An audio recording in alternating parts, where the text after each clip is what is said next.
Hey everybody, how's it going? Clskinny here, and today is going to be the first video in a new series where we look at the DHC 5v5 champions.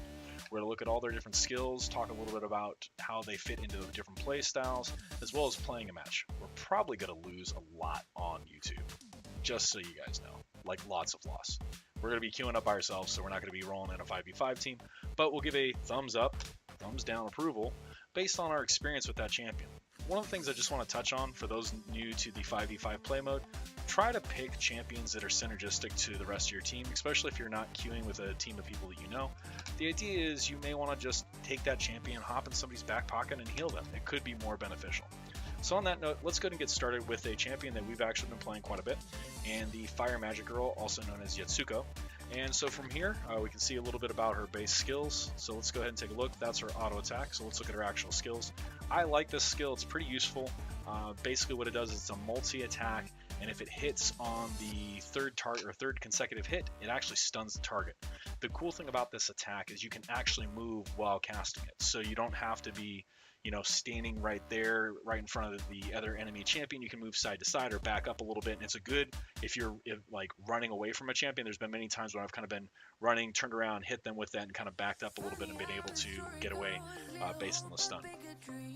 The next one's a pretty conventional. It's just a heal. It's based on your max HP, so obviously the higher level you are in that particular 5v5 match, the more effective it is, and it also gives a defense buff. Now, the last skill, which is the ult, is a little tricky. The way it works is it casts a bubble that protects your champions, and then at the end of the bubble, it expires and expels the damage input to that bubble output to the enemy champions. So let's go ahead and read this through all the way. Blesses all allies with protective magic, absorbing incoming attacks, reduces all damage dealt to the affected allies. At the end of its duration, the spell unleashes this energy, dealing damage proportional to the damage absorbed to all enemies near affected allies. So usually you want to use this as kind of a fight engager. The idea is that you'll cast it, hopefully your champions don't die or the people on your team don't die, and then in turn it pops and then does damage to the outward team. You can definitely rack up some kills with this as it is an AoE and it can hit multiple different enemies. So let's go ahead and queue up for a match. This might take a little bit of time, and we're going to play through one. Again, I've played with this champion before, so I have a little bit of experience with it, and in this series we'll actually make sure to play with him a little bit before we start making YouTube videos about it, because that would just be silly. Alright, through the magic of video editing, we are actually able to get into a fight, so let's go ahead and select our Fire Magic Girl. Fortunately, since she's support, usually people don't pick her, so I should have a pretty easy chance getting to play her and without other people trying to play her as well.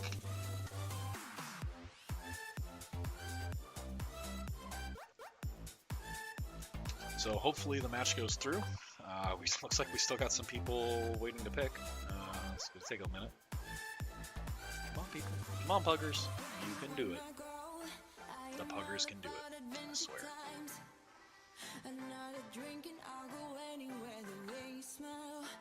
So, based on the description, if you guys haven't determined, she's a support type monster or champion.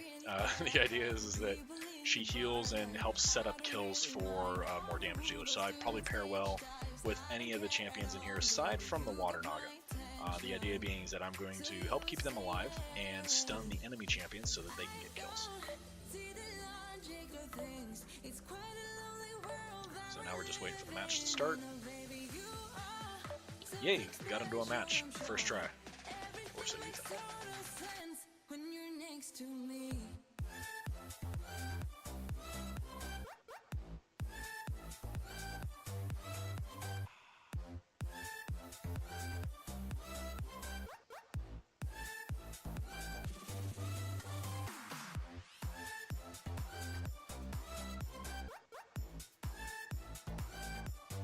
Alright, so based on some of the changes to 5v5, they've actually added new abilities that, or new kind of perks that you can level up into based on your level.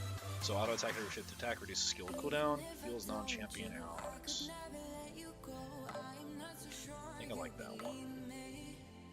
And I'm probably going to go to the top lane in the hopes that one of the damage dealers will go with me. So it looks good. Got 2. Let's go ahead and hop into the jungle and help out whoever's going to be jungling. Help out who's ever going to be jungling or not? Okay, great. So that worked out well.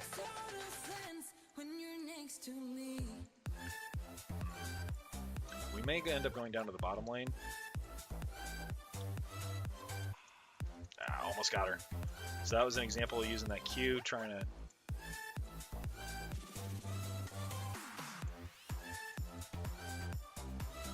Ah, just not even close.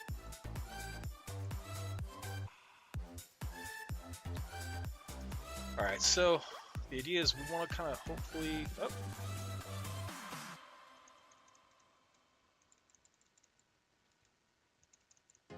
Get a little heal.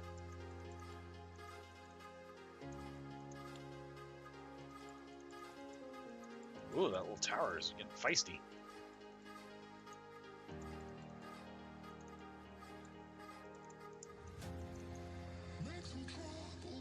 Alright, let's get out of here.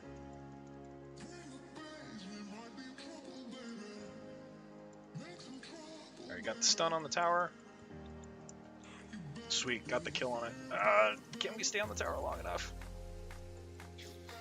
No, no, not even. So we definitely got overpowered there, but you saw that strategy where I used the Q to actually stun the enemy, keep them on the tower, keep the damage going. So really we just got a better team play. Never seen that siege tower in 5v5 before, so it was kind of interesting to see how effective it was.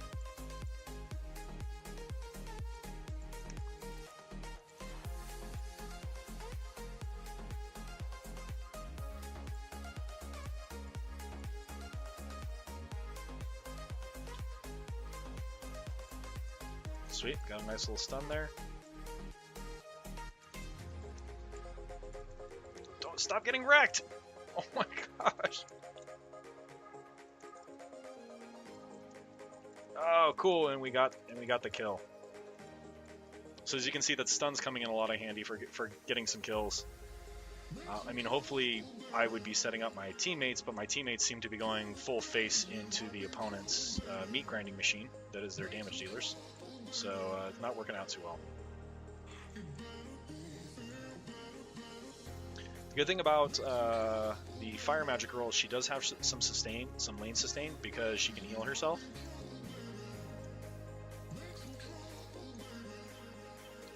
So let's get that. Oh god, no, no. Nope. Ah, we weren't able to get away.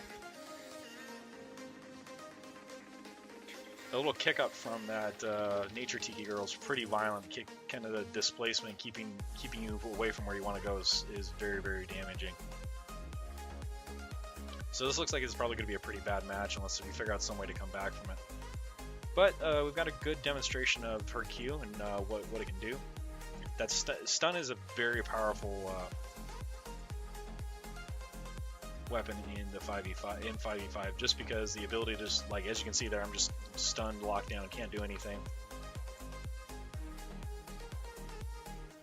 And again, just wiping the floor with us. So as I said before, we're probably not going to win a lot of matches, really just because we're not queuing up with a team of people, and trying to pug in 5v5 in this is really just a waste of time, especially if you're planning or trying to be successful in any way, shape, or form. I mean, look at this. Siege Tower is level 7 already. Yeah, their whole team's level 7. They got 3 levels on us, which means they could probably, most of them can probably take us on 1v2 very easily. I'm gonna try to...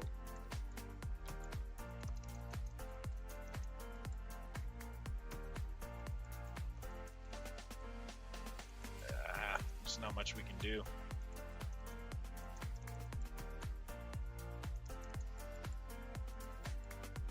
Really, at this point, we're just playing defend the base.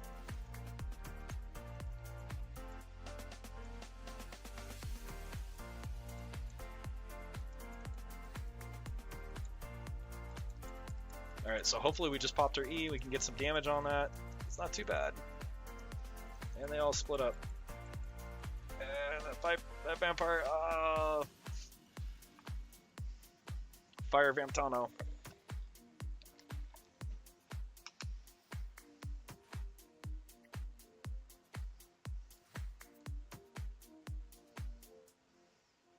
Yeah, just the extra levels that they had.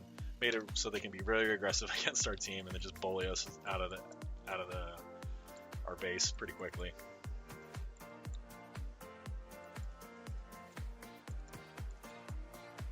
And there we go. So we got to look at a little bit of her abilities. The Q is very effective in stunning. I think if we'd been with a better damage dealer, somebody was a little bit more aware and wasn't just face checking the bush all the time, we probably would have been able to do something productive. The W is a decent heal, allows us to sustain in the lane, which is nice. And also the ultimate is pretty strong, but again, keep in mind with that ultimate that you want to pop it early in the fight because it's going to absorb damage, and secondarily, when it pops, it's going to do damage outwards to the enemy. As we can see for our own team, we got the MVP, which is not what should be happening as a support. That's just definitely not the norm. So that wraps up our conclusion of reviewing the Fire Magic Girl. I would say thumbs up. Very good champion. She's a Nat 3, so she's easy to come by. If you accidentally feed her, don't worry, you will get another one. They are very, very common. And she's a good, again, slot support. She has heals, good defensive maneuvers, good crowd control. So if you guys like what you see, go ahead and hit the like, subscribe, bell, whatever it is. It's YouTube 2019. You guys know how it all works. And see you in the next video. Take it easy.